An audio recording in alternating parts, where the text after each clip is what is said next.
Hello दोस्तों, RM classes में आपका एक बार फिर स्वागत है। आज का हमारा टॉपिक रहेगा तुलनात्मक राजनीति, जिसे इंग्लिश में हम कंपेरेटिव पॉलिटिक्स भी कहते हैं। आज हम जानेंगे कि तुलनात्मक राजनीति क्या होती है, इसका विषय क्षेत्र क्या है तथा इसकी प्रकृति के बारे में भी जानेंगे। तो चलिए शुरू करते हैं। तो सबसे पहले हम जानेंगे कि तुलनात्मक राजनीति का अर्थ क्या होता है। जैसा इसके नाम से पता चलता है कि तुलनात्मक राजनीति में राजनीति की तुलना होती है। मतलब तुलनात्मक राजनीति में हम विभिन्न राज्यों या देशों में विभिन्न राजनीतिक प्रथाओं के बीच तुलना के बारे में अध्ययन करते हैं। ये राजनीति की शाखा होती है। आसान शब्दों में हम कह सकते हैं कि तुलनात्मक राजनीति विभिन्न देशों में अलग अलग राजनीति के बारे में एक अध्ययन है और उनकी एक दूसरे से तुलना करना तुलनात्मक राजनीति कहलाती है। तो इसको हम इस प्रकार परिभाषित कर सकते हैं कि तुलनात्मक राजनीति राजनीतिक संगठनों के रूपों, उनके गुणों, उनके सहसंबंधों, विविधताओं और परिवर्तन के तरीकों का एक अध्ययन है। तो मुझे उम्मीद है आप लोगों को तुलनात्मक राजनीति का अर्थ और इसकी डेफिनेशन पता लग गई होगी। मैंने बहुत इजी तरीके से बताया है आपको। इंटरनेट या बुकों में बहुत भारी भारी वर्डों की डेफिनेशन मिलती है जिससे बच्चे कंफ्यूज हो जाते हैं। तो चलिए आगे चलते हैं और आगे मैं आपको इसके बारे में थोड़ी और विस्तृत जानकारी दूंगा।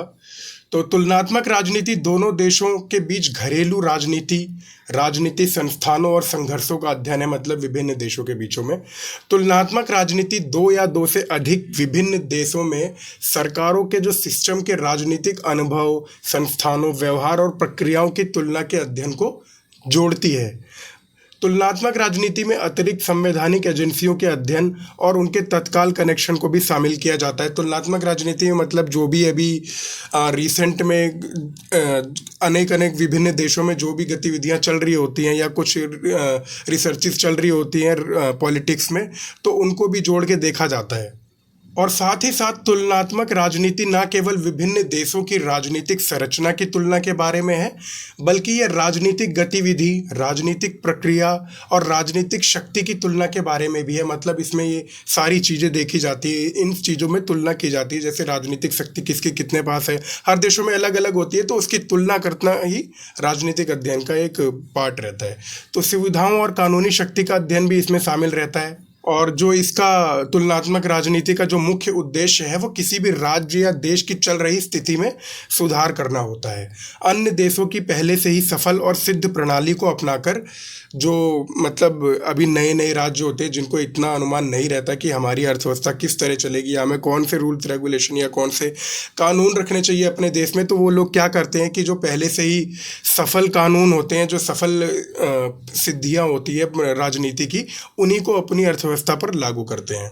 तो इससे बहुत मतलब इफ़ेक्ट पड़ता है। अब जो नए देश हैं उनको मतलब बहुत सुधार होता है उनकी राजनीति में, उनकी राजनीतिक व्यवस्था में सुधार होता है क्योंकि वो पहले से सफल सिद्धियां अपनाते हैं। तो मुझे उम्मीद है अब आपको तुलनात्मक राजनीति की डेफिनेशन या इसके अर्थ में कोई डाउट नहीं रहा होगा। तो हम आगे चलते हैं और आगे तुलनात्मक राजनीति के महत्व के बारे में जानते हैं। तो राजनीति विज्ञान के क्षेत्र में यह शाखा सदैव ही आकर्षण का केंद्र रहा है। अरस्तु से लेकर आज तक अध्ययन की यह शाखा निम्नलिखित कारणों से महत्वपूर्ण रहा है। तो सबसे पहला पॉइंट जो है इसके महत्व का वो रहेगा राजनीति व्यवहार का ज्ञान।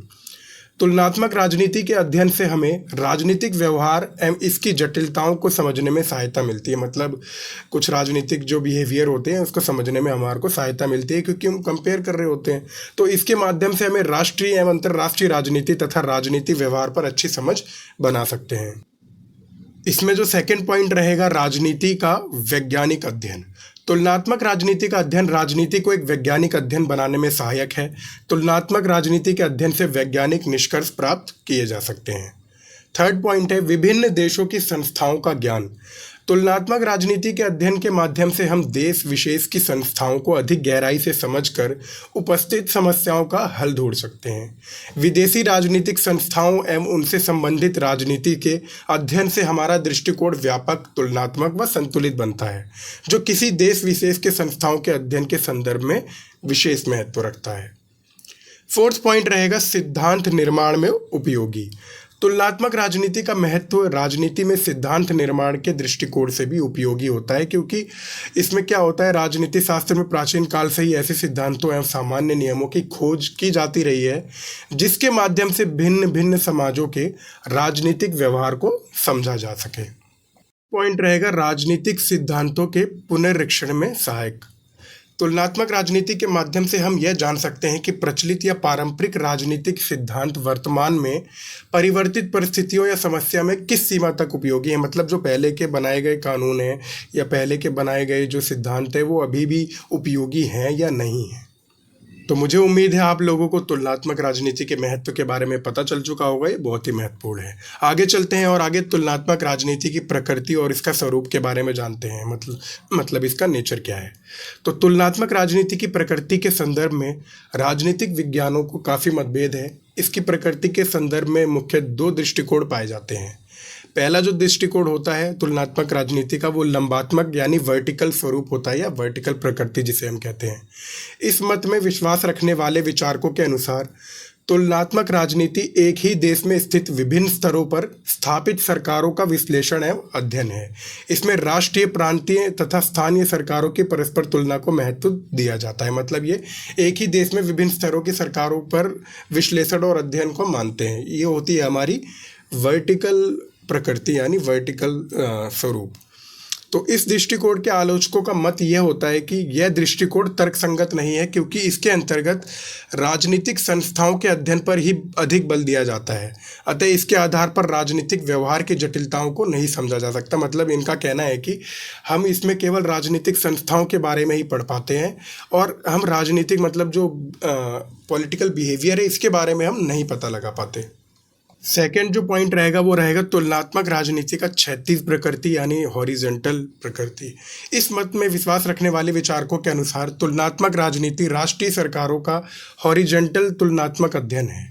इस धारणा के अनुसार तुलना दो प्रकार से हो सकती है। प्रथम, एक ही देश में विद्यमान राष्ट्रीय सरकार की विभिन्न कालों के आधार पर तुलना, और द्वितीय, विश्व में विद्यमान राष्ट्रीय सरकारों की तुलना हो सकती है। मतलब इसमें अपने तो देश में अध्ययन होता ही है और दूसरे देशों में जो पहले की सरकारें हैं उन पर भी अध्ययन होता है, उनके भी कानूनों या नियमों पर अध्ययन होता है।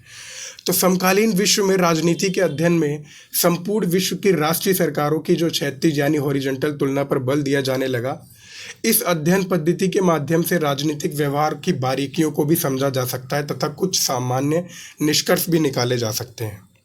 तो चलिए आगे चलते हैं और आगे हम तुलनात्मक राजनीति का विषय क्षेत्र या स्कोप जानते हैं। तो तुलनात्मक राजनीति के विषय क्षेत्र का सीमांकन अभी तक नहीं हो सका। यह एक ऐसा विषय है जो संक्रमण काल की अवस्था से गुजर रहा है। तुलनात्मक राजनीति के क्षेत्र में परंपरागत और आधुनिक विचारकों के बीच मतांतर पाया जाता है यानी मतभेद पाया जाता है। तुलनात्मक राजनीति के परंपरागत विद्वान अपने अध्ययन को केवल राज्य एवं सरकार के ढांचे तक सीमित रखते हैं।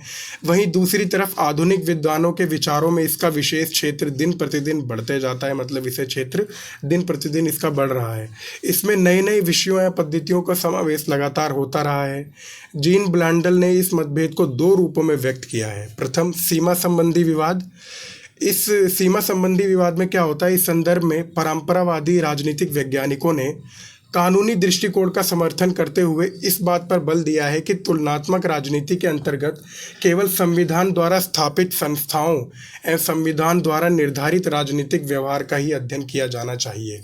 मतलब इसमें यह बोला गया है कि इसमें जो संविधान द्वारा स्थापित संस्थाएं हैं बस इन्हीं का अध्ययन होना चाहिए और किसी का नहीं होना चाहिए।